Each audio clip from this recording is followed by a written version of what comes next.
Huni ng ibon at lalo'y ng alon, nagpapaalala sa ating ihip ng hangin. Sa ating damdamin ay may nais ipahatid. Ang kalawakan sa katahimikan ay may nais ipabatid. Lupa at langit sabay sa pag-awit ng buwan. Ating purihin, purihin, purihin ang Diyos ko. Purihin, purihin, purihin ang Diyos sa ating puso at isip, sa salmo at awit. Purihin, purihin ang Diyos.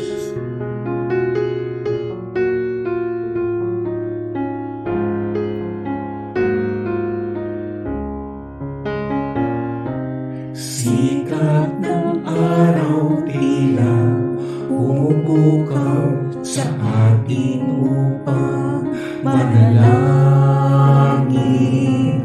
upang ang ating sarili limutin at si Jesus dakilain,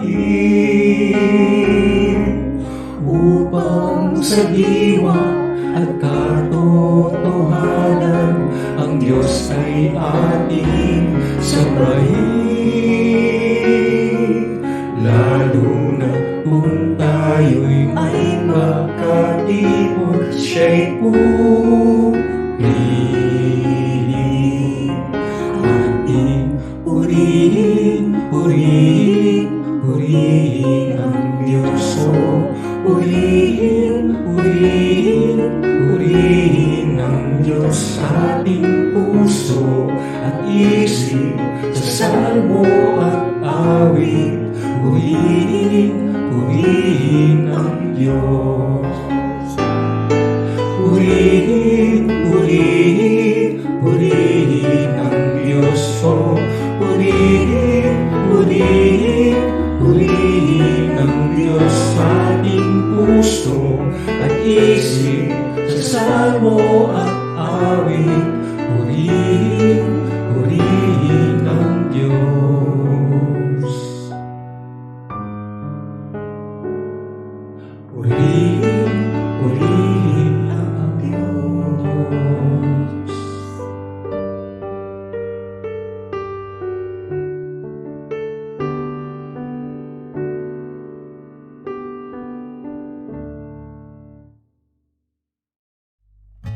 Dakilang Diyos, Ama naming mapagmahal at makapangyarihan sa lahat, pinupuri, pinasasalamatan, dinadakila ka po namin sa araw na ito ng aming muling sama-samang pananalangin at pagsamba. Salamat po sa pagkakataong ito na kami muling matututo at mabibigyan nyo ng isang bukas na kaisipan upang maunawaan at maisabuhay ang inyong mga aral na makatutulong na harapin namin ang bagong buhay. Maraming salamat sa inyong walang hanggang pangunawa at kabutihan, at bilang inyong mga lingkod ay patuloy po kami maghahandog sa inyo ng pasasalamat sa lahat ng mga biyaya, lalo't higit ang mga bagay na aming nakikita, nararamdaman at nararanasan. Maraming salamat, O Diyos, sa pagbibigay sa amin ng mga taong handang tumulong sa bawat isa sa sandali po ng may pangangailangan. Talus po namin ang inyong dakilang layunin na maisagawa namin ang mga gawain na may kabutihan at pag-ibig sa kapwa. Pagyamanin niyo po, Panginoon, ang aming kaisipan at naway maging kaayon sa inyong kalooban ang aming mga gawain mula simula hanggang sa katapusan ng aming mga pananambahan. Panginoon, patuloy niyo pong pakinggan ang aming mga panawagan. Patawarin niyo po kami sa aming mga pagkakasala. Bigyan niyo po ng kalinisan ang aming mga puso at isipan upang malayo po kami sa mga di magagandang bagay na siyang nagiging dahilan upang malayo din po kami sa inyo. Naway, patuloy po kayong manguna at maghari sa amin at manatili po kayong aming gabay at sandigan sa araw-araw. At anuman pong pagsubok ang aming kaharapin ay inyo pong ipaalala na kayo ay lagi po namin kasama. Amin din pong dalangin na punan ninyo ang aming mga kagalakan at kapayapaan upang sa pamamagitan ng inyong banal na espiritu ay mapuno kami lagi ng pananampalataya. Salamat po muli, Panginoon, sa inyong pagpapala, pagmamahal at pag-iingat sa amin, sampu sa aming mga mahal sa buhay. Ang lahat po ng ito ay aming itinataas sa pangalan ni Jesus. Mula sa awit 37, 5-6, ang iyong sarili sa Diyos mo ilagak, pag nagtiwala kay tutulungan ganap. Ang kabutihan mo ay magliliwanag katulad ng araw kung tanghaling tapat. Purihin ang Diyos.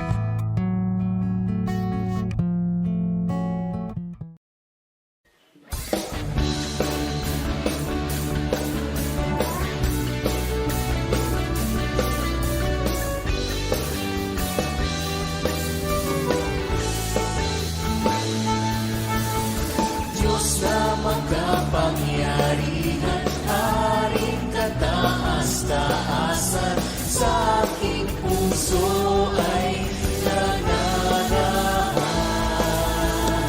Pagpapala niyo't pagsama ay laging nararanasan, kailan may hindi mag-isa.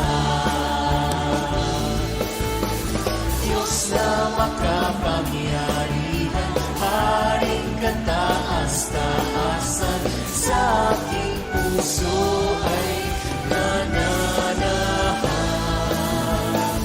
Pagpapala niyo't pagsama ay laging nararanasan, kailan may hindi mag-isa.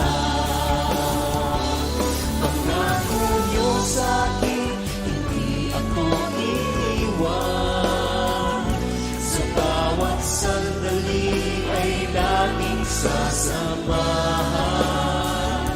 Banal na Espiritu, hatid ay kalakasan, upang lahat ng bagay ay mapagtagumpayan. Diyos na makapangyarihan, Haring kataas-taasan, sa aking puso ay nananahan. Pagpapala niyo't pagsama ay laging nararanasan, kailan may hindi mag-isa. Pangako niyo sa'kin, hindi ako iiwan. Sa bawat sandali ay laging sasamahan. Banal na Espiritu, hatid ay kalakasan, upang lahat ng bagay ay mapagtagumpayan. Diyos na makapangyarihan, Haring kataas-taasan, sa aking puso ay nananahan. Pagpapala niyo't pagsama ay laging nararanasan, kailan may hindi mag-isa. Kailan may hindi mag-isa. Kailan may hindi mag-isa.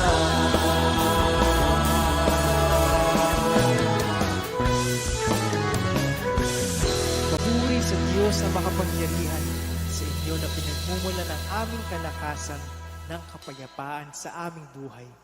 Truly, Lord, patuloy kami nagpapasalamat sa inyong walang hanggang pagmamahal for your grace that we experience in every day of our lives, for your promises. Purihin kayo, aming Ama.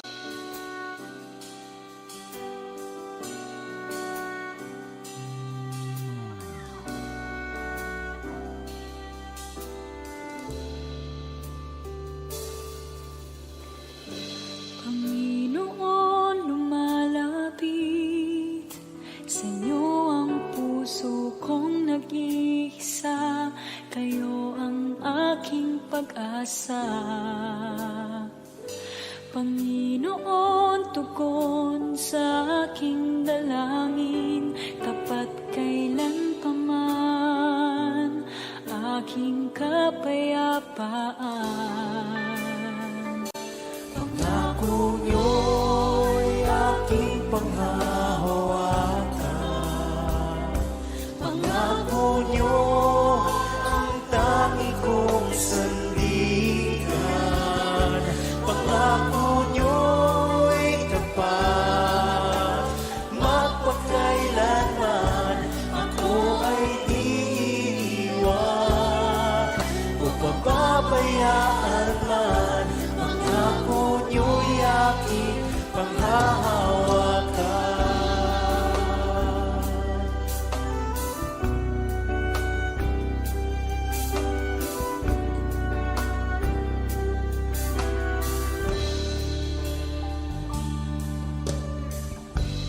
Panginoon, lumalapit sa inyo ang puso kong nag-iisa.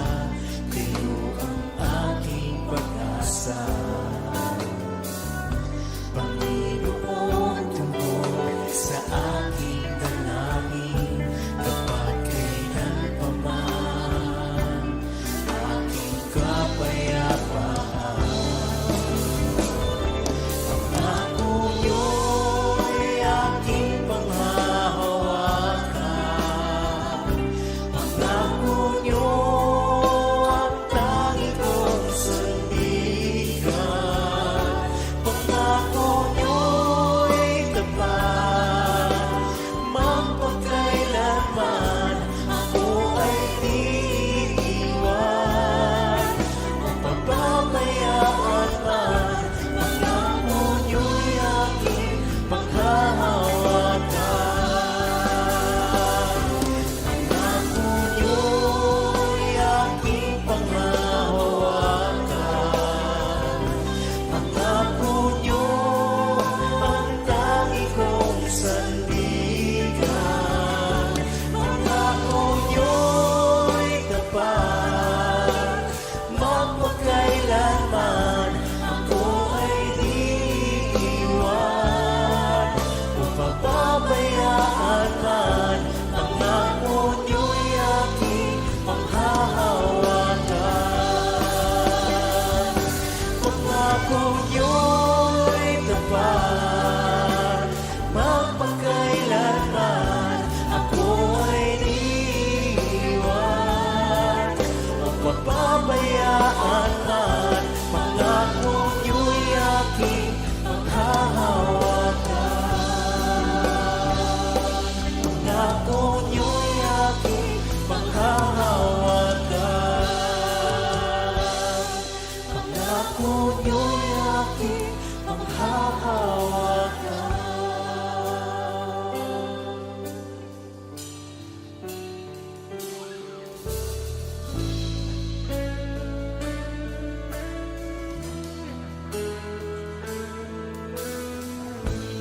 My Jesus, my Savior, Lord, there is none like you. All of my days, I want to praise the wonders of your mighty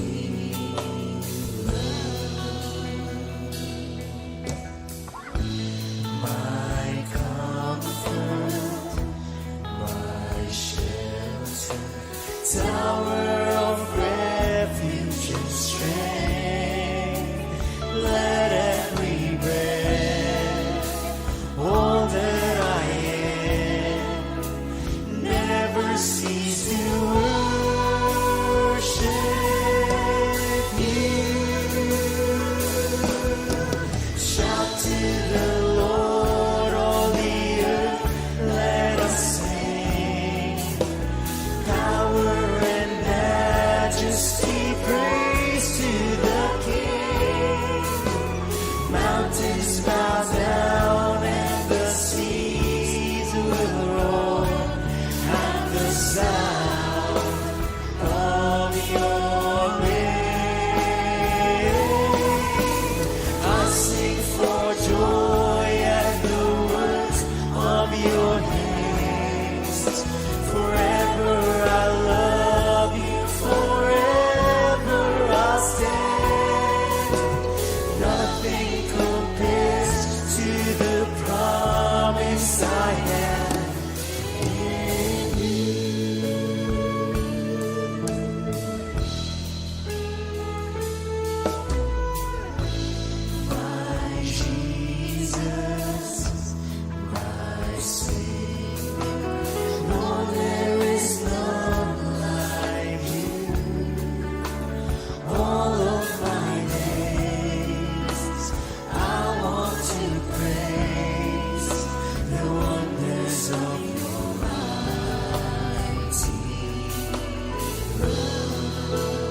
Proverbs 10:25.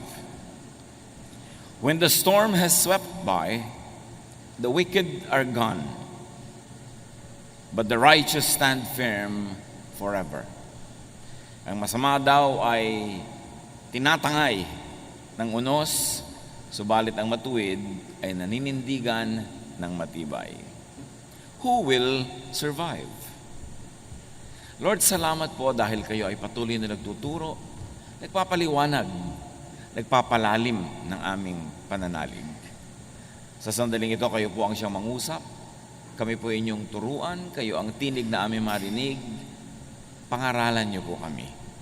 At nawa ang mga aral na magmumula sa inyo, maging gabay sa araw-araw na pamumuhay, magbukas ng aming pananaw at makita namin na iyong kaluwalhatian. Be our preacher, our teacher, O God. We seek you in the name of your Son, Jesus. Who will survive? Laging yan ang tanong, laging yan ang concern ng marami. Pagka dumating ang mga malalaking mga crisis, how do you survive? How do you survive losses? How do you survive reversals in life? Yung mga pagdaan sa mga mahihirap na mga kalagayan. A reversal in fortune broke Job's wife. Ang asawa po ni Job, nung nakaranas sila ng napakaraming pagbabago ng kanilang buhay, nasira ang kanyang paninindigan at pagkatao. Job 2:9-10, his wife said to him, "Are you still maintaining your integrity? Curse God and die." And this happens because changes break or make people. Pwede ang pagbabago ay makabuo o makasira sa tao. Changes could really make or break people. And in this instance, the wife of Job was broken.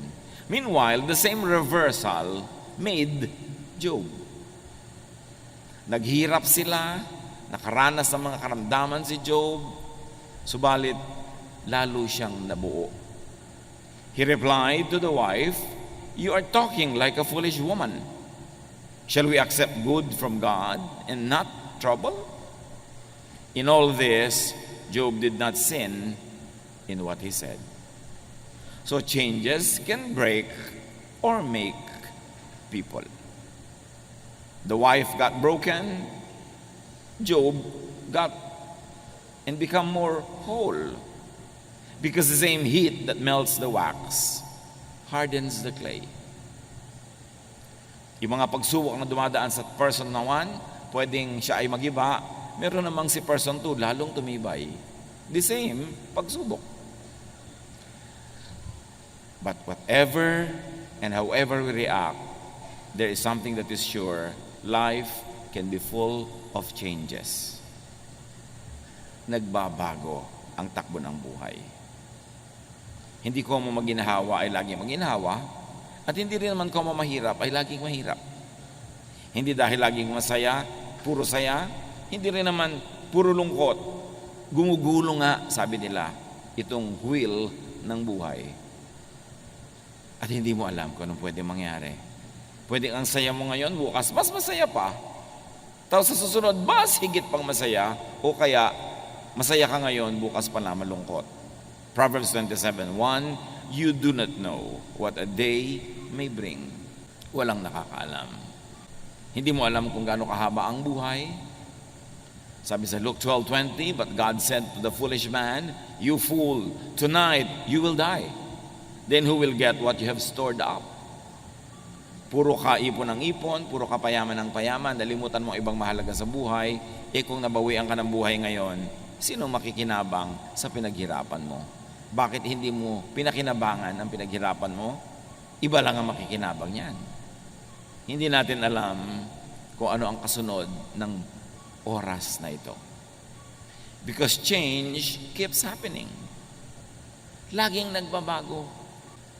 But though some details change, some general factors, some general configurations do not change.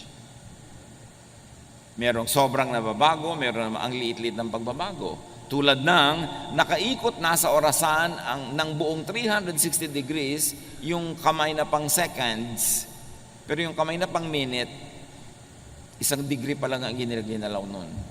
Kapraso pa lang ginalaw niya. Samantalang nakaikot na ng buong ikot yung hand ng seconds. Meanwhile, nakaikot na ng buong ikot yung hand for minutes, kapraso lang iginalaw nung for hour. Ganun.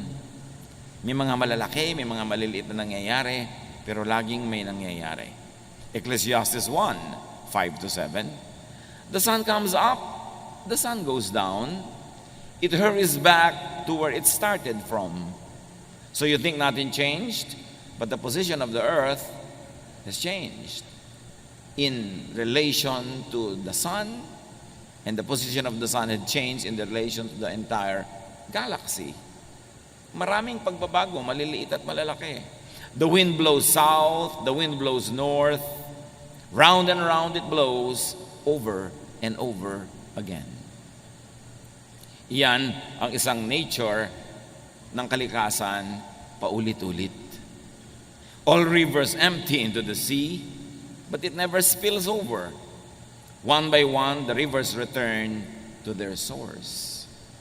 Ang lahat daw ng tubig ng mga ilog ay pumupunta sa mga dagat, nagiging maalat, mag-evaporate, magiging ulap, uulan uli, magiging fresh water na naman sa mga ibabaw ng bundok, pupunta na naman sa ilalim ng lupa, magiging spring, tapos lalabas sa mga ilat, sa maliliit na mga batis, hanggang maging ilog uli, paikot-ikot ang tubig. Nasabi nila, wala ni isang patak ng tubig na nawala o nadagdag dito sa ating planeta mula no ito'y nilikha. Ecclesiastes 1:4, generations come and generations go, but the earth remains forever. Nagiging personal pagka namatay ang mahal mo sa buhay, pero kahit na magkamatayan lahat ang napakaraming tao, may mga isinisilang naman, merong lumalaki, may papaliit, may papatanda, at merong pumupunta na sa second childhood nila, may lumalaki ang katawan, may umuurong dahil tumatanda na, but the earth remains constant. Kahit pa nga ang isang tao ay bumalik sa alabok ang kanyang katawan, nasa earth pa rin. Kahit umalis yun sa alabok, pumasok sa puno ng papaya, nakain ng tao, pumasok sa katawan ng tao, nasa earth pa rin yung element. And no matter who gets born or who dies, the genetic pools of humanity remains the same. The composition of the earth remains the same. Some things change, but many things just remain as they are. But even if the earth changes, or even if the earth seems to change, it does only in constant cycles. Cycles, mahalagang word, mga kapatid. Kuminsan, sinasabi mo, ay, papaginaw na, doon sa mga panahon na lugar na may winter. Pero cycle lang yun. Mamaya, aaraw na naman, iinit na uli. Aaraw, lalamig, iinit, paulit-ulit lang. So wala naman talagang natatapos. Everything is eternal. Everything is endless. And even science, or many branches of it, especially geology, points to 5,000-year cycles of the planet. Nasabi nila, every 5,000 years and then every 10,000 years, nagkakaroon ng major changes and rebirth and reordering of the planet in the planet. Kaya ngayon, takot na takot tayo sa global warming, natutunaw ang mga yelo. Napakarami nang natunaw noong unang panahon. Kaya nga yung mga sinasawag na land bridges ay lumubog sa tubig noon. Kasi may natunaw na. Bago pa itong ngayon. At nanatili naman ang mundo. Nanatili ang buhay. At kung sakali magkatunawan na uli yan, sinong sasabi na ang kasunod naman ay magpi-freeze uli sila sa North and South Pole. Paikot-ikot ang buhay. Huwag sobrang matakot yan sa global warming. Let's do what we can to preserve the environment. But many things are beyond our control. Life gets born, life as it is known, dies, and that gets reborn, paikot-ikot, paulit-ulit in cycles. To the point that what many people think the end of time, being mentioned nearly in all religions, could be the end of a cycle. the end of a period, an era, the end of a time frame, followed by rebirth and renewal. Takot na takot tayo sa nangyari sa extinction ng mga dinosaurs, may mga na-extinct na mga species, na iba ang takbo ng planeta, but sabi nga ng Jurassic Park, life finds a way. Umiikot ang cycles of life. Yung kinakatakutan natin na end of time, end of the planet ba yun o talagang end of time? At anong ibig sabihin ng time? Katulad sabi ni Jesus sa Matthew 28:20, I am with you always to the very end of the age. Hindi sinabi ni Jesus to the very end of the planet. Lagi ang interpretation ng mga tao dyan, end of the planet. Wala namang sinabing ganon, to the end of the age. What kind of age?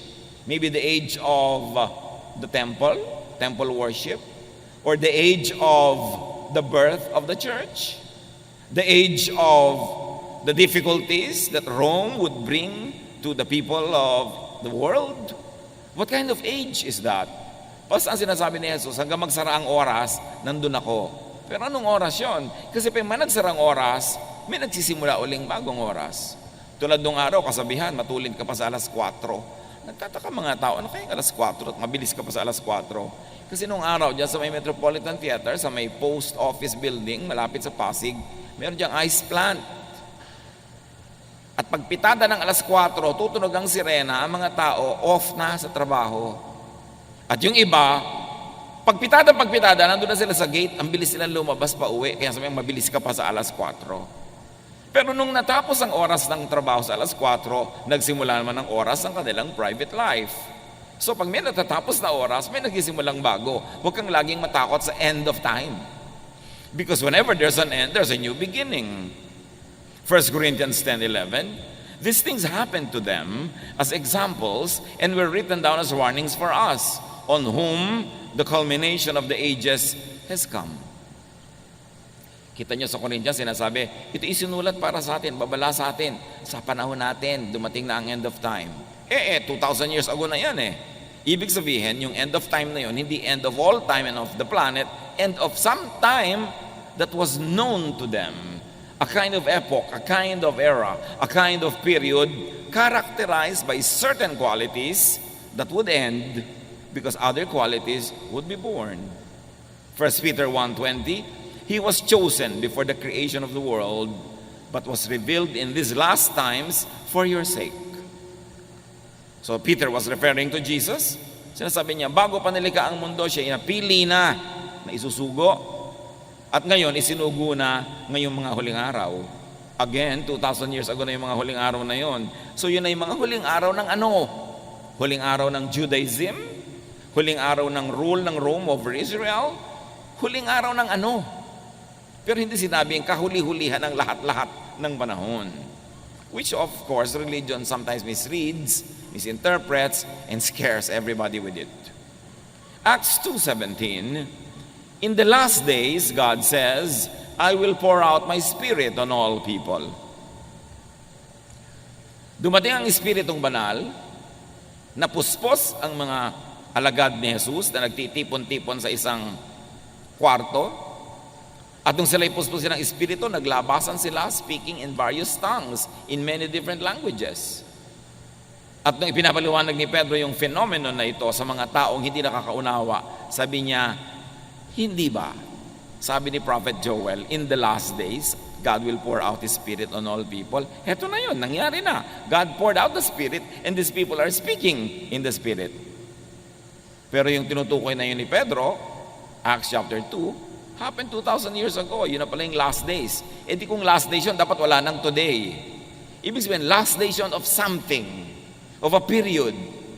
And in fact, it could be read as last days of being governed by the law of Moses, because now they would be governed by the law of love through the Spirit. So, days ended, the days of Moses, and the beginnings of Jesus, the Jesus time for His church began. If you like to read it that way. So, wag lagi tayong natatakot sa mga end, sa mga changes. Tulad ng meron tayong mahal sa buhay, matatapos ang kanyang buhay dito sa lupa, siya ay malalagutan ng hininga, hindi yun nakakatakot kasi pagkatapos ng panahon na yun, may bagong panahon na magsisimula sa kanya. Because everything repeats. Everything runs in cycles. Life is indestructible. Tuloy-tuloy ang buhay. Naiiba lang ang ating consciousness. 1 John 2:18, this is the last hour. And as you have heard that the Antichrist is coming, even now many Antichrists have come. This is how we know it is the last hour. And again, this was written in the first century. As sinasabi ni John, ito na yung last hour. End of the world? No. End of a world. A certain world as people lived it, as people knew it, as people defined the world by. That hour of end had come. The beginning of the age of the Spirit became very, very clear. 2 Timothy 3:1, but mark this, there will be terrible times in the last days. And if you like to look at the history of Israel, the context of all of these writings, those last days were the last days of Israel as a nation under the temple, because Rome destroyed the temple and Jerusalem and dispersed all the Jews. So that age ended. Not the world, not the planet. So changes. Huwag tayong matakot sa change. Hindi naman natin kayang pigilin. Ayan, ang mga anak mo lumalaki na. Daddy, hindi na tayo ang kausap ng mga anak mo kung sino-sino na ang kausap sa text. Darating eh. Kaya naman dapat yung mga bata marunong mag-assure sa mga magulang na bagamat nagkakaroon ng mga kaibigan, may mga iniibig-ibig sila dyan, na yung magulang nila, priority pa rin mahal nila para hindi matakot yung mga magulang sa change. Lalo pag may mga anak na nag-asawa, biglang ang tao na lang sa mundo yung asawa niya. Nakalimutan na yung magulang. So, merong time na nag-change, nag-end. What was that? Nag-end na ang panahon na anak natin siya. Naging asawa na lang siya ng iba. So, dapat yung ganun mga kind of changes, kinukusyon natin yung impact at binibigyan natin ng assurance ang mga stakeholders in our lives na tuloy ang buhay. May naiba lang na elemento, a certain element of that world ended, but a new world begins. Dati, ako lang po ang anak nyo, ngayon nag-asawa na ako, dalawa na kami. Hindi nyo siya naging kahati sa aking pagmamahal, kundi naging katulong ko pa sa pagmamahal sa inyo. Dapat ganun yung mga assurances para hindi natatakot ang mga tao sa change, kundi nagiging beneficial pa nga yung change. Ecclesiastes 3:1, there is a time for everything and a season for every activity under heaven. At inisa-isa yon, there's a time to be born and there's a time to die. Walang katakataka doon. So, pag tinignan nyo ang isang bagay with your naked eye, para walang nangyayari. Pero pag tinignan nyo sa microscope, ang dami pala nangyayari. Kahit yung kalangitan, pag tinignan nyo with the naked eye, parang the same naman lahat. Pero pag nag-telescope ka, ang dami pala nagagalawan dyan, ang dami mga nangyayari. So nasa pananaw lang natin yan. Kailangan nakikita natin, na-appreciate natin ang mga paggalaw ng mga planeta, ang paglubog ng araw, dahil para sumikat uli siya, from the point of view, of course, of the rising and the setting of the sun. But life is about change, and also none change. Some things change, some things do not. When change comes, those with set ways will be unable to bend with the wind. Ang mga sobrang pinanigasan na ang paraan ng pag-iisip, ayaw nang baguhin. Pinanigasan na ang paraan ng pamumuhay, ayaw nang ibahin. Pag dumating ang pagbabagong hindi maiiwasan, hindi sila makayuko sa ihip ng hangin tulad ng kawayan, pwede silang mabali o matumba pag ihip ng hangin. Kaya matibay ang kawayan, anumang bagyo, yumuyuko lang sa hangin, sumasayaw, pagkatapos ang hangin, tayo uli. Pero yung mga nagmamatigas, yung mga sobrang titibay daw na puno, pag mas matibay yung hangin na dumadaan, nabubunot sila o natutumba o nababali. Ganon din ang tao. Pag hindi ka marunong lumaro sa panahon, ikaw ay isang magulang, nag-asawa na ang anak mo, hindi ka marunong sumabay at sumayaw sa panahon, gusto mo everything's the same, makikipag-compete ka pa sa iyong manugang, pwede kang manalo, pero malamang naman talo ka. Kasi hindi ka sumasabay sa ihip ng hangin, May pagbabago sa buhay ng iyong anak, nagkaroon siya ng asawa, enjoyin mo yun, mag-accommodate ka nun, huwag mong labanan. Kasi yun ay isang uri ng pagbabagong di maiiwasan. Dumadating ang panahon na ang tao ay tumatanda, hindi na niya kayang umakyat ng mga kung ano-anong matataas, nahihirapan na siya magbiyahe, tapos sa panahon pa na yun mo ipagpipilitan na gawin ang mga hindi mo ginawa nung araw, mahirap gawin. Because for everything there is season and a time for every matter under heaven. Kaya mahalaga rin naman sa ating mga magulang, yung mga bata, hayaan natin maging bata. Pagkabataan na, hayaan maging kabataan kasi may panahon para sa lahat. Pag lumipas ang kabataan na yan, pag ginawa niya yung pagmatanda na siya, ang anong gagawin niya? Magbabata-bataan siya. Medyo alangan na. Kaya dapat pinapayagan natin ang mga tao na kung anong hinihingi ng panahon, ng estado, ng lagay ng kanilang buhay, ay maganap. Let us not advance children to adulthood. There's a lot of time to be old. Let children be children and do not rob them of their childhood. When change comes, those with set ways will have a hard time surviving or thriving.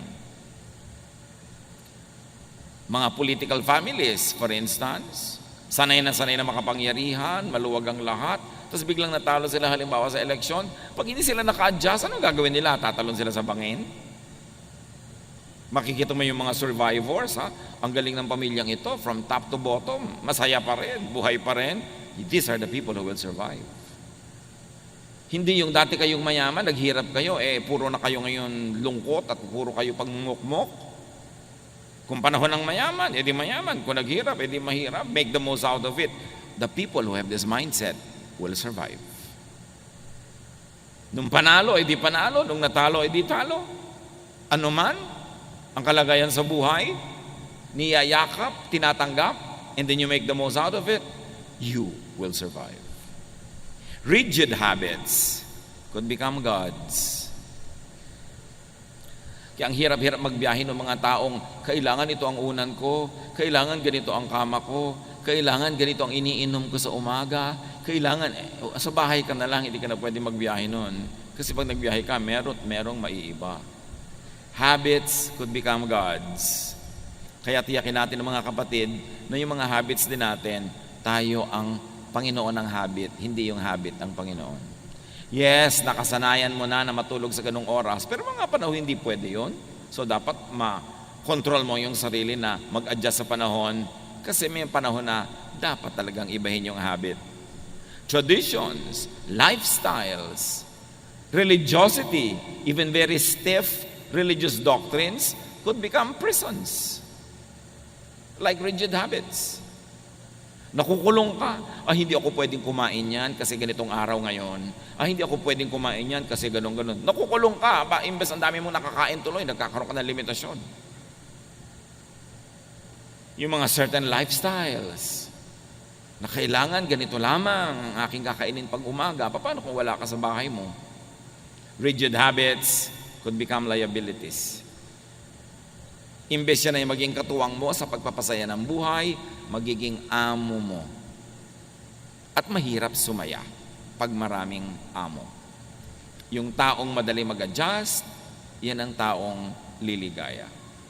Kaya pati ang bata, kahit kayo mariwasa, sinasanay nyo ko minsan na kulang ang kanyang pera, hindi nabibili ang kanyang lahat ng gusto mo, hindi siya laging masaya, hindi siya laging pahingan, pinapagod nyo rin kahit na may mga kasama kayo sa bahay, binibigyan nyo ng mga trabaho. Kasi sabi ni Balagtas, lagi natin binabalik-balikan ang ilang linya sa Florante at Laura at namnamin natin, bagamat marami sa mga ibang salita nito yung matandang Tagalog, pero hindi naman mahirap maintindihan. Ang taong magawi sa ligaya at aliw, mahina ang puso't lubhang maramdamin. Inaakala pa lamang ang hilahil na darat ni di na matutunang bathin. Ganon daw ang puso na masanay sa saya, sa tuwa, nagiging sensitive. Ini-imagine pa lang niya ang darating na trouble, hindi na niya malaman kung paano magsusurvive. Para ng halamang lumaki sa tubig. Dahoy nalalanta, munting di madilig. Ikinaluluoy ang sandaling init. Ganyan din ang pusong sa tuwa'y maniig. Yan daw puro sanay sa saya, sa ginhawa, parang halamang babad sa tubig. Subukan mong mawala yung tubig, tuyo agad. Mabuti pa yung cactus, kahit isang linggo ng tuyo, buhay pa rin. Kasi sobrang nasanay sa ginhawa. Sabi nila, ibang-iba na mga bata ngayon. Pero ang totoo, ibang-iba ang mga magulang ngayon. Sobrang magpasunod. Yung tatay at nanay sa umaga, yuyuko na sila sa lupa dahil lalabas na ang anak nila sa kwarto. Sambahin ang anak. Napakaraming ganon. Munting kahirapay, mamalaking dala. Dibdib palibhasa, hindi gawang magbata. Hay bago sa mundo'y walang kisap mata, ang tao'y mayroong sukat ipagdusa. Galing ni Balagtas. Sabi niya, hindi ka sure. Isang kisap mata o kalahating kisap mata pa lang, kalahating kurap mo, pwedeng maiba ang iyong fortune, maiba ang iyong buhay. Mahal na mahal ng magulang yung anak, yung dalawang mag-asawa, sa isang aksidente, bigla silang namatay sabay. Paano natin si spoiled brat? Magulang lang nagtsatsaga sa mga spoiled. Babatok-batukan lang yan ng mga tiyo-tiya nila pagka bigla nilang kailangan alagaan yun dahil pinalaki nyo sa sarap. Kailangan sinasanay. Ang bata, tinuturuan mo makisama. Pag kumakain sa inyong bahay, magligpit ka, o may nalaglag, linisin mo yan. O huwag mong itapon-tapon yung mga sabaw dyan. Kasi oras na kumain sila sa bahay ng iba, lalo yun ang mag-aalaga sa kanila dahil nawala kayo sa mundo, kakainisan niya mga yan, yung mga batang yan, pag hindi sila marunong makisama, pag hindi sila marunong maglinis, pag hindi sila marunong tumulong. So train them for their own survival. Because life can change. Reversals can happen. Fortune could become misfortune. At habang lumalaki naman mga bata sa hirap, turuan nyo rin naman na kumain ng tama, humawak ng mga kubyertos ng tama. Dahil baka naman sakaling umasenso ang inyong buhay at makarating sila sa maraming mga magagandang mga pagtitipon, kung kumakain sila na parang sa labusab, di syempre, nakakadirihan naman sila. Sanayin mo rin. Dahil ang kahirapan naman, pwede rin mabago baka umasenso din. Malamang, lalo ko ang tao'y naghahanda sa pagbabago. The righteous, meaning the wise, adapts to changes. Importante yan. Pag sinasabi sa Bible na righteous, ang madalas doon, hindi ibig sabihin religious morality. Ang ibig sabihin ay pakikitungo, pakikipagkapwa na mabuti.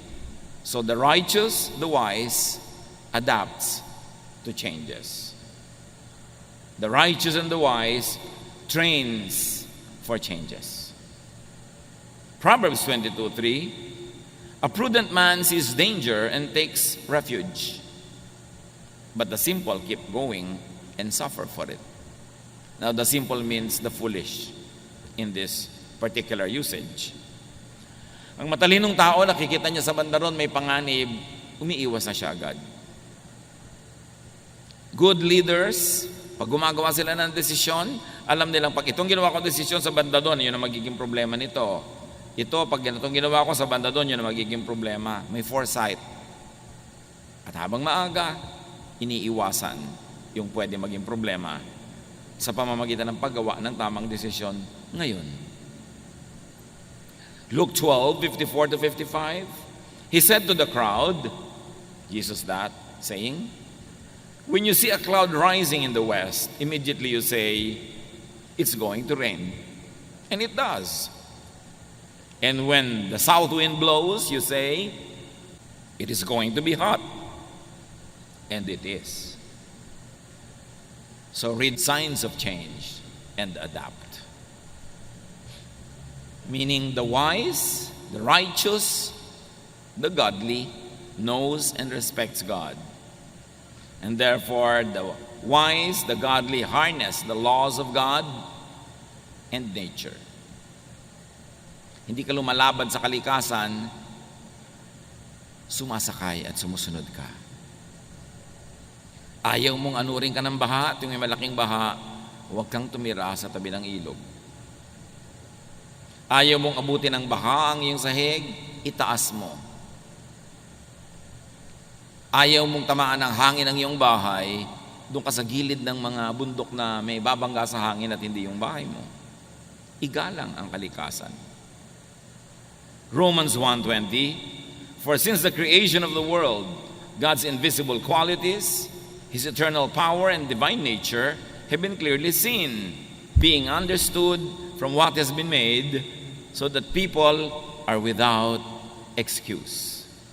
Wala daw excuse ang mga tao kasi ipinakilala ng Diyos ang sarili niya sa pamamagitan ng nilikha niya. So you want to know God? Know nature. You want to obey God? Obey the rules of nature. Because God is the author of natural law. Yan nga maraming religious laws, hindi mo pa sure kung God ang gumawa o priest lang o pastor lang o religious leader lang. But the law of nature, only God can make nature, so sure ka na God ang gumawa ng law of nature more than any other law made by humans. Kaya sabi, gusto mong lumigaya sa buhay, tignan mo ang mga ginawa niya at sundin mo ang natural law. Who will survive? Those who will survive are those that face, welcome, embrace, ride the waves of change. Kahit sa kasaysayan ng mga bansa, ng mga kabihasnan, ng sarili nating bayan, ang namamayagpag, ang nagwawagi, ang nananaig, yung marunong kumilala sa pagbabagong hindi pwedeng iwasan at uma-adapt agad, nag-a-adjust agad sa pagbabago.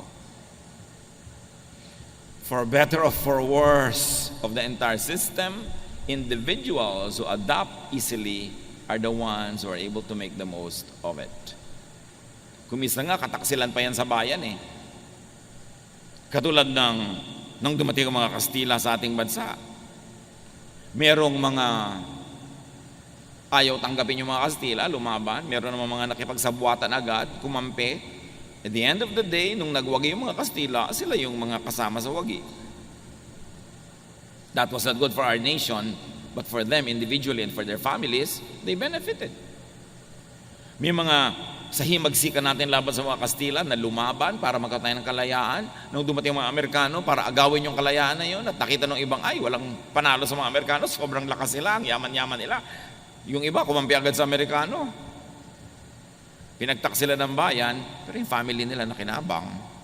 Sila agad itong mga gobernador, sila agad itong mga appointed leaders, kasi nakipagsabuatan sila. Ganon din ng panahon ng Hapon. Ngayon, you should let your morality dictate how you would adapt to changes. Maninindigan ka ba para sa tama o kakampi ka agad sa mali dahil lang parang siya yung mananalo? Dapat alam mo lang na, yes, maraming pagbabago sa buhay.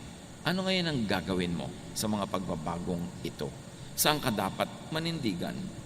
Kaya naman yung mga nagkampihan agad sa Hapon, nung bumalik ang gobyerno ng Pilipinas, nung sinakop muli ng mga Amerikano ang Pilipinas at nakuha uli sa Hapon, sila na naman yung amo, o ipinagkukulong naman yung mga kumampi sa Hapon. Kasi po bago-bago ang mga pangyayari. At pag tinignan nyo ang political landscape, yung mga pinakamabilis magbalibaligtad ng kanilang mga prinsipyo at paniniwala at membership, sila yung madalas wagi. Isa lang yung ibig sabihin nun, hindi sa tama o maling ginagawa nila, kundi yung marunong mag-adapt, yung marunong mag-adjust, yun ang nagsusurvive. The progressive survives more than the conservative. Kasi yung conservative, buong karuman, tikuhan niyang niyayakap yung papaalis na o wala na, habang tinatanggihan niya yung nandyan o yung paparating. So ang mangyayari, pag naghari yung paparating, wala siyang hawak, kundi yung lumipas na, natapos na. Those that learn to make the most out of any and every situation will survive.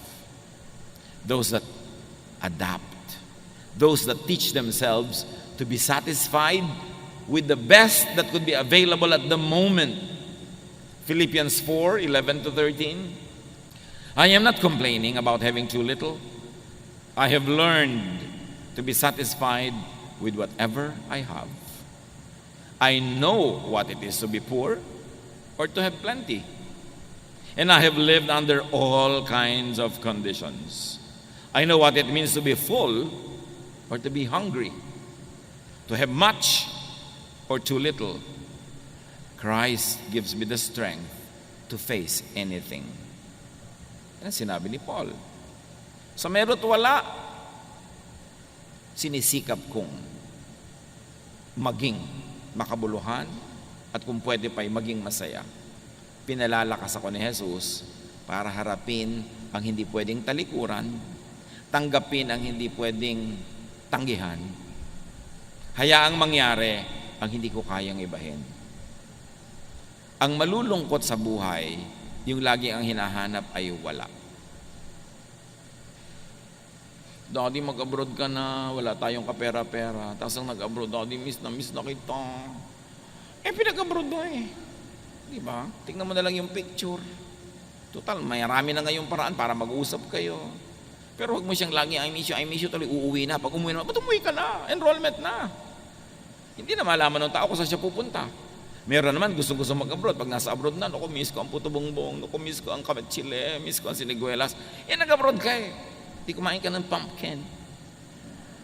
Kumain ka na kung ano-ano dyan. Hindi yung nandun ka, ang iniisip mo nandito. Pag uwi mo naman dito, ang init-init naman dito, mabuti pa sa Canada. Yung iba pa, mabuti pa sa Canada. Di ba? So, nandito ka. Pag nandito ka, enjoyin mo dito. Pag nandun ka, enjoyin mo. Hindi yung kung nandun ka, ito iniisip mo, nandito ka, yun ang iniisip mo. Kahit sa ka pumunta, sala sa init, sala sa lamig, lulungkot ka lang. Dapat kung ano yung katotohanan na hindi mo pwedeng palitan o pinili mo pa nga, tanggapin mo nang sumaya ka. Proverbs 10:25, when the storm has swept by, the wicked are gone, but the righteous stand firm forever. Again, yung wicked dito at yung righteous, hindi moral yon. You could read it in original language and it will accommodate that righteousness here doesn't mean religious morality. It means wisdom. The wise will stand forever, the foolish will be destroyed. And wisdom is being one with time, in unison with creation, with nature, with the season. Kung ano yung panahon, yun ang tanggapin mo at sikapin mong maging masaya. Proverbs 26:13, the sluggard says, there's a lion in the road, a fierce lion roaming the streets. Yung daw tamad, yung mabagal, yung patay-patay, may nakitang leon na nasa kalsada, sabi niya, ay may leon, nakakatakot na leon, pero wala naman siyang ginawa. Tapos lalabas pa siya, nakain siya tuloy ng leon. Dapat may ginagawa ka. Huwag mong tatanggapin ang sitwasyon na gano'n na lang. Huwag mo sasabihin, ganyan lang talaga yan. Kasi pag ganyan lang talaga yan, sinabi mo na, ibig sabihin, wala kang babaguhin. Dapat pag hindi maganda ang sitwasyon, hindi mo sinasabing ganyan lang talaga yan. Ang dapat mong sabihin, dapat hindi ganyan. At may gagawin tayo para maiba yan. Then may iba mo ang iyong buhay. Pero yung naku, wala akong magagawa. Sa salita mo pa lang, nag-decide ka na walang magagawa. Ano pang magagawa mo sa tunay na buhay? Dapat sabihin mo, no, may magagawa tayo para ibahin yan. Para maiba mo ang iyong buhay. Pero pag nagawa mo na ang lahat ng kayang gawin, sagad na, nando na, wala ka nang ibang pwedeng gawin, tanggapin mo na and be happy with it. That's how you will survive. Ecclesiastes 7:10, do not say, why were the old days better than this? It is not wise to ask such questions. Hindi daw mabuting laging nagdadrama na buputi po nung the good old days. Tapos na yon, magpagulong-gulong ka man dyan, hindi na babalik yung days na yan. Ang gawin mong atupagin mo, make these days good. Huwag kang magdramang bukid ka, titingin doon sa tapos na, puro romansa, puro mga sentimiento. Walang mangyayari sa buhay mo. Kailangan, if the days were good, those days, you make these days good also. But stop dramatizing the good old days. Just ride with the times. No, kung nung araw, nung buhay ang atin nyo, ganito, ganoon, ngayon wala nang atin nyo, ganito na. Wala na Adjust, adapt. Pag lagi mong inuulit-ulit yan, maiinis pa sa iyo mga iba mong anak dahil lagi mo dalang sinasabi, yung nung nandito ang atin nyo, nung buhay ang nanay nyo, ganyan. Ngayon, wala na nga. Paano? Anong gagawin mo? Adjust. So you will survive. So you will thrive. Ecclesiastes 7:14, when the times are good, you should be cheerful. When the times are bad, think what it means. God makes them both to keep us from knowing what will happen next. Pag daw masaya, magsaya ka. O kung malungkot ka. Pero hindi yung oras ng saya, doon ka naglulungkot. Tapos nagsasaya yung iba, doon ka malungkot. O kaya ang lungkot ng iba, doon ka naman tawa ng tawa. Wala ka sa lugar. Sabi kong, masaya, magsaya. Kasi lahat yan, gawarin ng Diyos.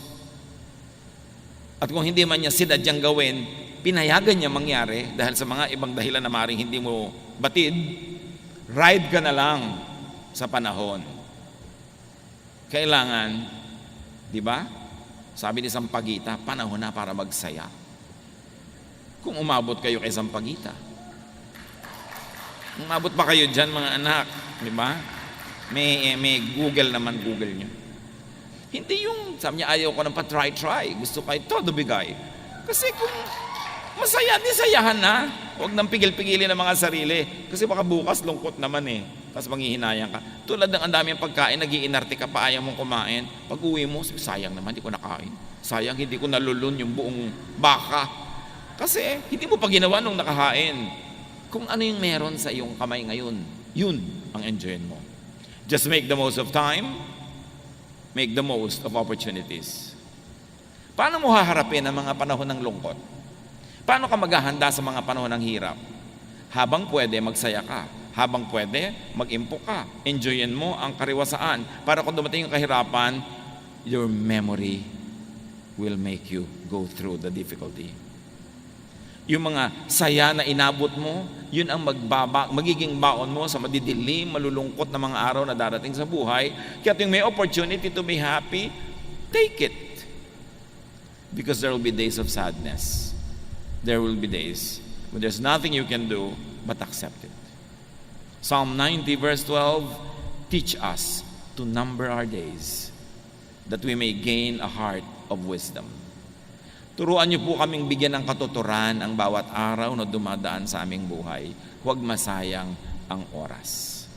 Matthew 6:34, sabi ni Jesus, therefore do not worry about tomorrow. Tomorrow will worry about itself. Each day has enough trouble of its own. So how do you survive? How do you prevail? Harapin mo lang yung hawak mo ngayon today. Yung bukas naman. Hindi yun pang ngayon. Many people break down because they solve the problems of today, and tomorrow they solve it today. No, the grace given to you by God is good only for your problems today. Tomorrow's problem will be accompanied by tomorrow's solutions. Hindi mo dapat paghati-hatiin ng konti mong lakas hanggang sa 3 years pa from now, sinosolve mo na. Pagdating nun, may kakambal yun na solusyon. Yung problema mo ngayon, may kakambal na solusyon. Focus on it and you will go through it. Kasi marunong si Lord. Alam niya ating load limit. The Lord does not allow us to take more than what we can bear. Bakit hindi ko po makaya? Kasi hindi pa binibigay sa iyo ngayon, pina-fast forward mo na Kaya hindi mo na makaya. Huwag mo nang isipin yung masyadong malayo pa. Yun lang ngayon. Yung ngayon, kaya mo yan kasi alam ng Diyos ang ibinibigay niya sa iyo. Sukat. Parang tulay, nakalagay 10 tons, 20 tons, may load limit. Alam din ni Lord ang load limit natin. Even temptation nga, sabi, the Lord will never permit you to be tempted beyond your strength. So, allocate natin yun. Pakinabangan natin yung binibigay sa atin ng Diyos. Focus on the task at hand. Tomorrow's needs will be accompanied by tomorrow's provisions. Kaya pati sa prayer, sabi ni Jesus, give us this day our daily bread. Paano po pag nagutom kami 20 years from now? Ang layo pa nun, yung pagkain niya, yung tiyan mo ngayon at sikasuin mo. May makakain ka ba ngayon? Meron po. Siya, magsaya ka na ngayon. Bukas mo na isipin yung iba. Hindi ibig sabihin na huwag kang magplano, huwag kang maging good planner sa buhay. Pero plan, but do not worry. Plant so that tomorrow you will harvest, but do not dig today what you plant today to see if it is growing. Leave it alone. Go back to it tomorrow. Lahat may panahon. Face challenges one at a time. That is how you survive. Nakita nyo ang tulay, ang load limit, 10 tons. So pag may dumadaang truck na 10 tons, kaya niya. Pero yung 3 truck na sabay-sabay na dumaan doon, guguho. Kasi hanggang 10 lang Tayo din may limit. So face your challenges one at a time. Huwag niyong pagsabay-sabayin. At ang madalas magpahirap sa atin na nagsasabay-sabay ang problema ay ating guni-guni, ang ating imahinasyon. Pag inisip na natin lahat, sabay-sabay na darating yan, para na tayo magigiba. Pero hindi natin naiisip yung kasabay na solusyon pag dumating yon. survive, thrive, and very importantly, train children to survive. Practicein nyo silang mahirapan. Practicein nyo silang makisama. Hindi kayo nakakatiyak na laging kayo ang magiging kasama nila. Turuan nyo sila sa hirap at ginhawa para maging sanay sila anong nang dumating sa buhay, at whatever happens, they too will survive. Salamat, Panginoon, dahil binibigyan nyo kami ng survival blessings, survival mechanisms. Teach us na ayusin namin ang pag-iisip namin, not to fast forward problems, but to face them when we get to there. Turuan niyo po kami, Panginoon, na yun lamang ngayon ang aming asikasuhin, at yung bukas, nandun pa rin kayo, magbibigay kayo ng mga blessing na tama sa mga pangangailangan namin sa kinabukasan.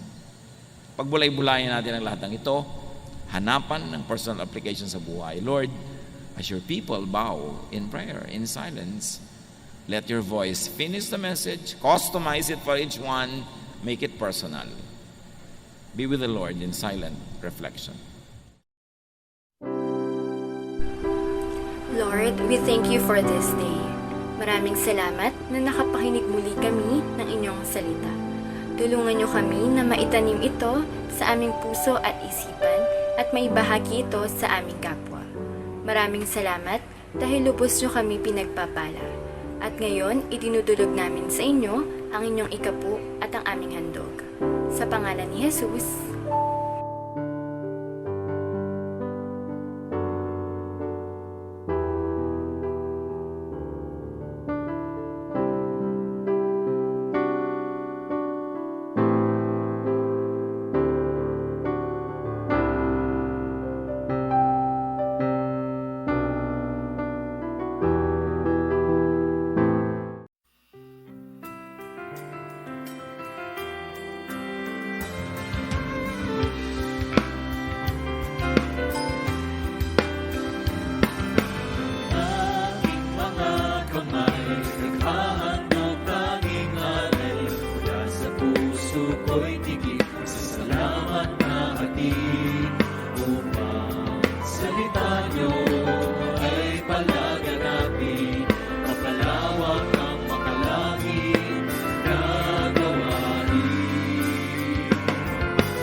Purihin ang Panginoon. Ama, marami pang salamat sa mensaheng inihatid mo sa amin sa araw na ito. Tunay na nagdudulot ito ng kapayapaan, kasiyahan. Mga salita na buhay na umpaman hanggang ngayon at maging hanggang sa dulo ng walang hanggan. Patuloy na ang salita niyo, O Diyos, ay nagsisilbing liwanag at asin sa bawat buhay ng bawat makakarinig. Dumaan man ang mga pagsubok ay may katiyakang hindi agad igugupo, bagkos baon ay tapang upang harapin ang hamon ng buhay. Naway magsilbing inspirasyon sa amin ng lahat ang mga sinakripisyo ng Panginoong Hesus. Luwalhati ay sa inyo lamang, O Diyos, patunay na makapangyarihan ang inyong salita, na ang sino mang makakarinig ay hindi uuwing luhaan, sa halip dalay kaligtasan at kagalingan. Pagpalain niyo ang bawat isa na maging matagumpay, maging makabuluhan, dalang handog na pag-ibig ng aming Panginoong Hesus. Sa aming paghayo, baunin natin mga kapatid, ang basbas ng Diyos Ama, kasabay ng pag-akay ng Panginoong Hesus, at paggabay ng Espiritu Santo. Humayo tayong dala ang kasiyahan at katapatan, at higit sa lahat, ang pagtitiwala ng lubos. Maghari na rin nawa ang pag-ibig sa ating hatid. Tanging dalangin namin ito sa pangalan ng Panginoong Hesus.